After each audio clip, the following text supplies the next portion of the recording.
Developments tonight surrounding problems with grading the state's ISTEP test. The state school superintendent says Indiana may take action against the test company after learning CTB McGraw-Hill incorrectly graded thousands of tests, delaying scores from this past school year. RTV 6 State House reporter Katie Hines is live to explain for us. Katie.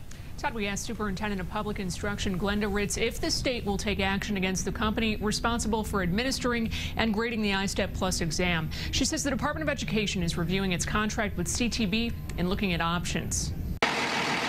The new school year is underway for many central Indiana students, but they might have to wait months to find out how they performed on last year's standardized test. CTB informed state school officials last week there's a delay in ISTEP Plus scores. It had to do with technology-enhanced items, and CTB is doing their due diligence, as they should and are required to do, regarding making sure that kids are getting full points for all of their answers with the technology-enhanced items. CTB says students who answered questions on the computer portion of the test correctly, but in a way different than test makers expected, were graded as though they got the answers wrong. Officials say the tests aren't expected to be rescored until October or November.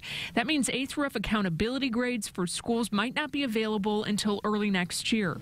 In a one-on-one conversation in her office, State School Superintendent Glenda Ritz says the delay comes down to more than a correct test score on paper. I'm not happy that we have a month delay, but I also want to make sure that students are actually getting total credit for all of their work that they did on ISTEP, because we have high stakes in the state of Indiana, and when you're tying something that important to teacher compensation, we just have to be sure we get it right. It isn't the first time CTB has been responsible for delays. The company reimbursed the state $3 million for glitches that disrupted testing in 2013.